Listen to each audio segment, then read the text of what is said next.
Well, let's try this again. So I'm starting to do some joinery on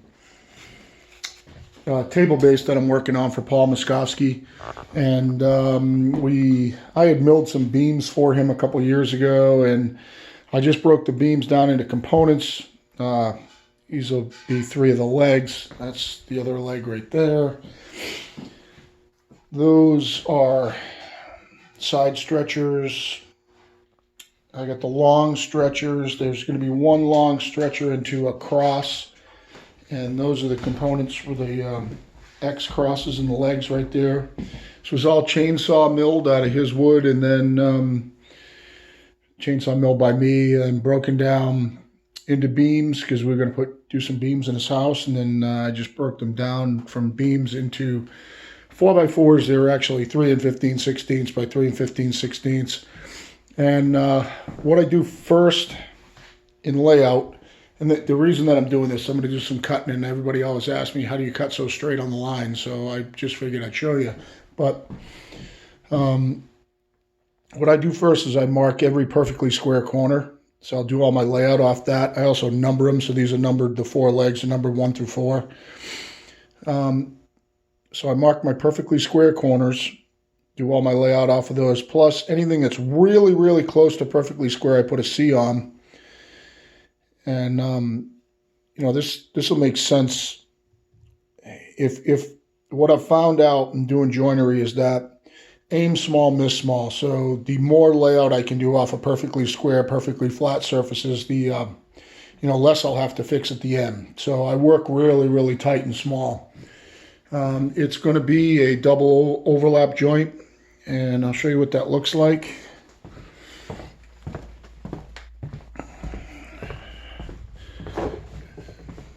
Double overlap joints look like that.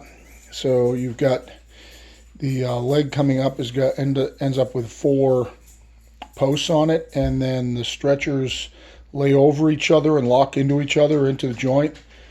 Technically, if you do it right, you don't even have to glue it. Don't even have to glue it, screw it, nothing. This one we did 5 years ago, and it sits right next to the wood stove, which is going right now. It's actually Douglas fir, and it shrunk a little bit, and at some point I will actually just plane this off and make it perfect. But it's got mahogany center, Douglas fir box. It was actually made to fit a space over here right next to where my chair used to be. But anyway, back to this. So it's 3 and 15/16. So each one of my legs is 1 and 5/16. I did set up all my marking gauges, so in a different way, so I can just grab one quick. So like this mortise setup here is actually set out 1 and 5/16, 1 and 5/16, so I can mark them both. This one's set at 1 and 5/16, so I can mark an individual.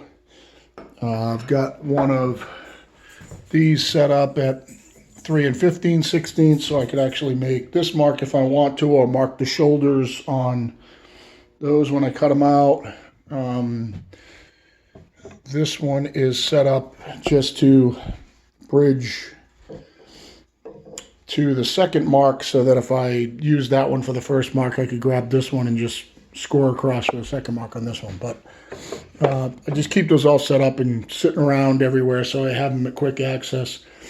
I did this one measuring it out with a square and then knifing the lines, so all the lines are knifed, and then I go through and just drag the pencil through the knife line, so I have a knife line and the pencil line. So I like having the knife line there, so if I have to go back later because something doesn't fit right and I've got to shave it with a chisel, I have that reference point.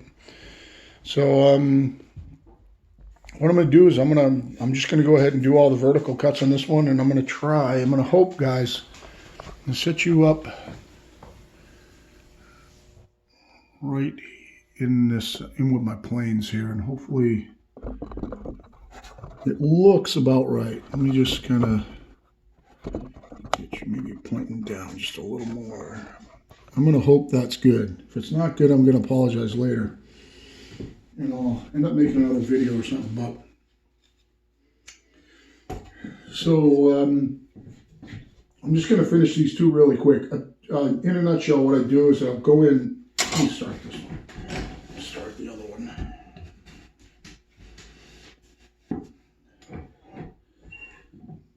So these are Japanese Ryobi Nokos. I've got a bunch of different sizes. These are Gyakucho. And basically what I'll do is I want to get my straight square score across the top first. So I'll actually just set my thumb right into the knife wall, and I'll use the crosscut side just because it draws smoother to get a cut started. And that's right on the edge of the knife line. And I like to just cut across the top just a little bit right down the edge of the knife line, not much pressure.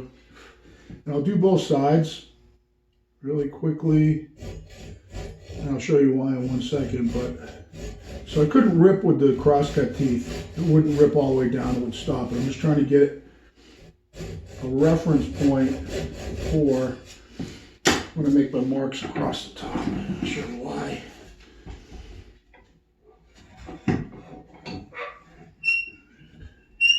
Hopefully this point here, hopefully you can see what's going on there. I also got because I was working on some 11-foot long beams here, jointing them. I got my bench in a weird orientation in the shop, so I'm not exactly sure how solid it's going to be on the floor. So if it moves around a little bit, I apologize, but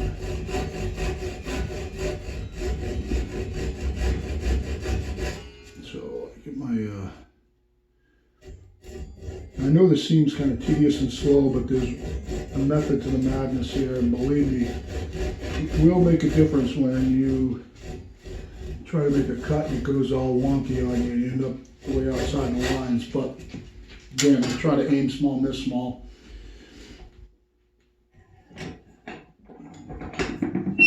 Sometimes I keep a bunch of little accessories in the shop. Sometimes it doesn't look like it's going to work on this one.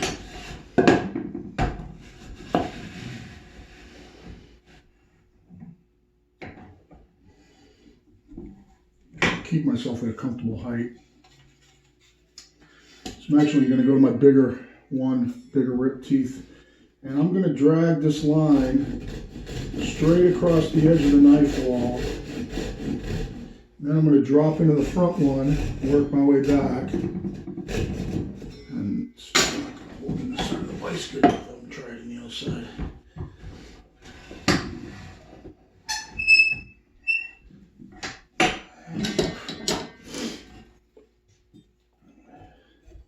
Always keep the handle lower than the blade.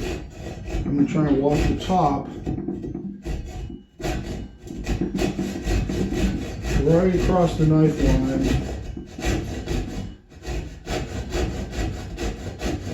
until I get the two lines lined up like right now.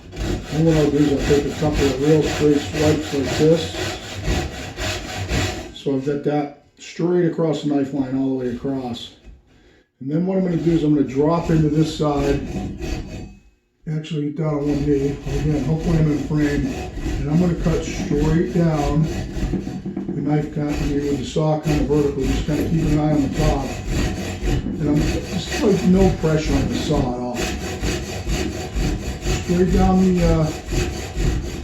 edge of the knife line on my way down. At an angle.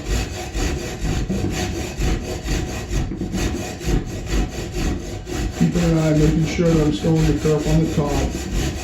And you want to kind of go at like 45 degrees until I hit the bottom of my line. If I was tighter in here, it would go a lot simpler. You can put two hands on like this if you want. I don't know if you guys can even see that, but I'm going to move you real quick just in case you can't. But hold on 1 sec. Let's do this just so you can see the cutting motion. Since you already saw the top part of it. Oops.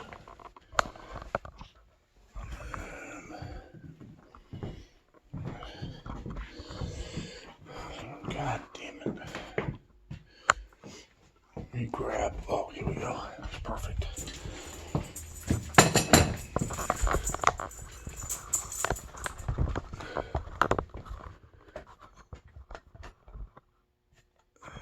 way you'll be able to see the cut in motion better.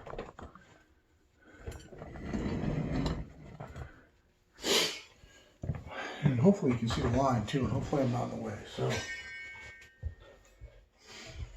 anyway, yeah, handle roller about 45 degrees, cut right down the knife line, making sure that I'm not getting wonky in the top curve.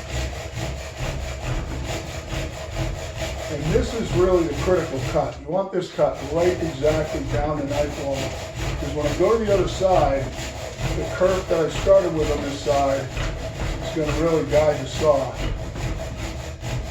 Now, if I was just doing some timber framing stuff and working on, I don't know, just a bench for me, not trying to get this perfect, right now I could level out and I can just cut my way right down, but I want to make sure I'm perfect on the other side too, so I'm going to wait and flip it over. So I'm going to do this one now while I'm here. Just cutting right across the inside edge of the knife wall, wherever my X's are, so I'm on my waist side. And then I'm going to drag across until I got one continuous curve right across, which I have now. You notice when you're ripping straight across the grain, it cuts nice and smooth. And then drop down, move you over just a little bit.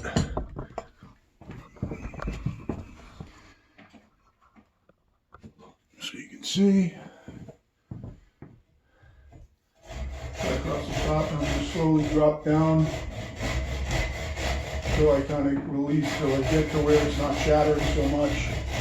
Just go right down this knife wall. And kind of rock back and forth into the top, just to make sure that I'm cutting straight, both directions.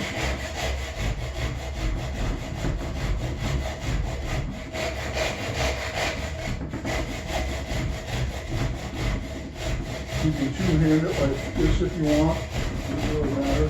These saws are starting to get some time on them too, so not exactly perfectly razor sharp.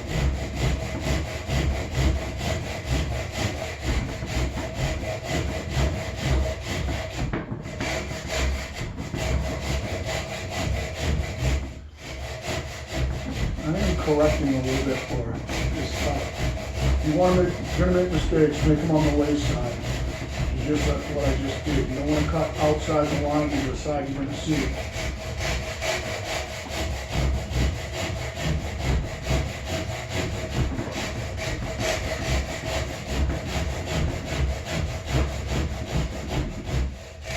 Okay, once I get down to the line on the left side, I'm going to spin it and finish the cut.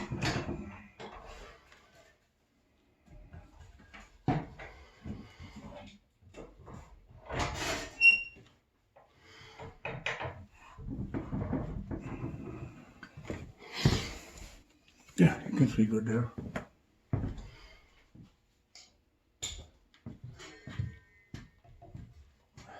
So now the kerf is really going to guide the saw. So I can cut kind of level, just rip right down the line. It'll guide the other side's already cut out, so it's just guiding the other side of the blade. Not much pressure on the saw at all. You can probably pull it with 2 fingers.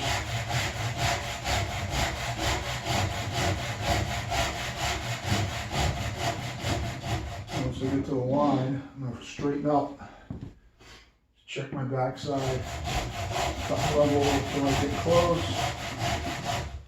So obviously don't want to overcut the line.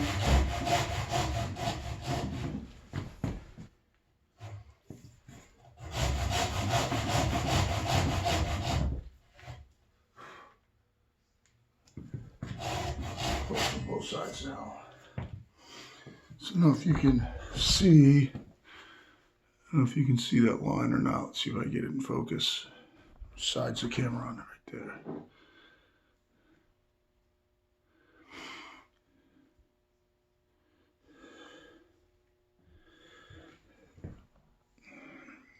So, focus. Come on, focus. Oh, come on, focus, mule. So I just hold it still. No. It's almost like the camera's here. But anyway, and you can see, I don't know why it won't focus. Stupid thing. You can see how I just shaved inside the line there at the bottom. That's not going to make a difference. That's an easy little, you know, barely a shave. I don't know why is this thing not focusing. What's wrong with it?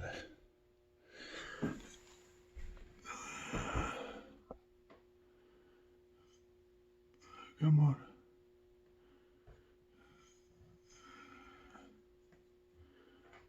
What a shit show.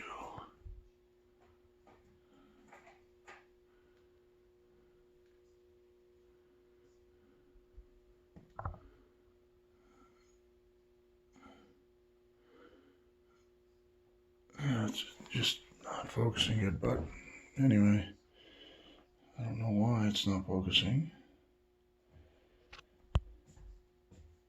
Oh, there it goes. There it goes. Alright, so you can see right here, I'm just barely inside the line, so it's fine. Like I said, if you want to do, you know, just that's one little shave down to the knife wall with the chisel, but I'll wait till I do my final fitting on that.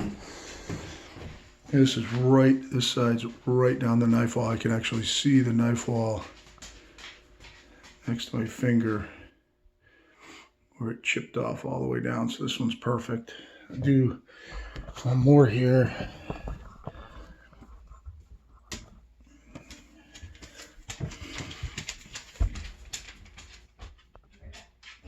There we go. It's because I touched it. Now it's on like some weird focus thing. So, all right, I'm going to finish this other side, and then I'm going to make a cut right down the middle to relieve some of the tension in it for when I chisel it out. So, yeah, so I'm kind of work back and forth between dropping right down the knife wall like this, and if I start to get chattery like that, I'll come back up top, drop it back in the curve, drop back down. Right now it's tearing out right down the knife wall. Perfect.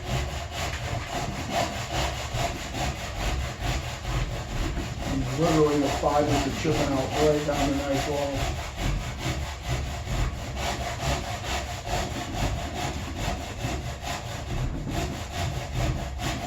I hope that camera's picking this up for you guys, how good that just went. Once I get close to the bottom, I'm going to cut it. Just double check, come back up vertical.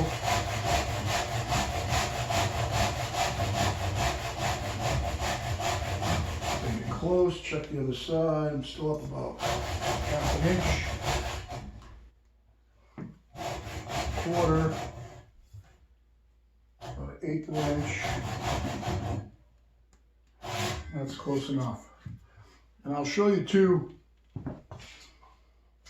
how fast this can go on just an unbridled, don't care, don't have to follow the line, center cut here. Just put in the cross technique to get that curve started. Not a bad way to start a curve on that ending like this, just to flip over the cross technique. So just go straight vertical, 2 hands.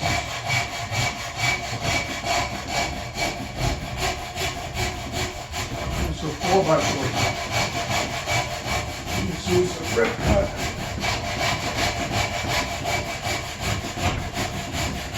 Just want to be a little careful not to really overheat the saw like this. Sometimes the tension of the wood, they're a little more green and it'll bind on the saw when they get hot.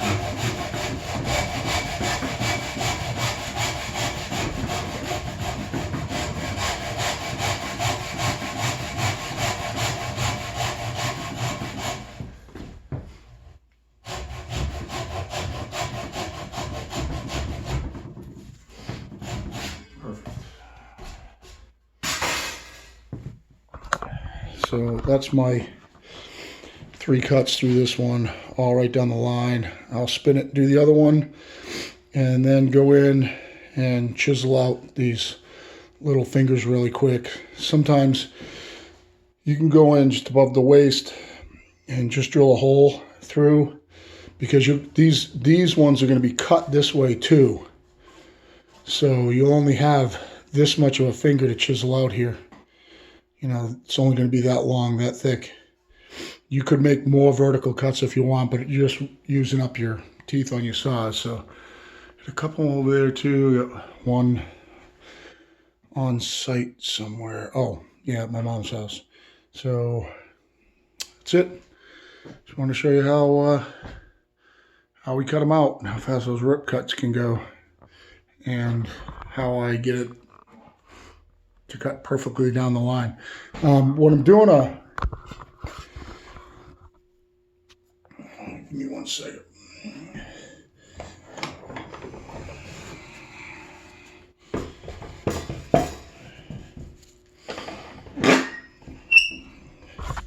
I'm doing an end cut like this to get it perfectly square. What I will do is I'll knife it all the way around, and then each side I will cut right down the knife. I'll make a little nick in the corner of each one, bring those two marks together straight, and then I'll spin it 90 degrees, bring this one to that corner, just a little curve, do it 90 degrees. When I get to my fourth side, I'll cut down to 45 like that, and then spin it one more time and cut it off, and can cut, you know, an end cut perfectly smooth, perfectly square. So that's it. Got a lot of joints to cut. Hope you guys have a great day.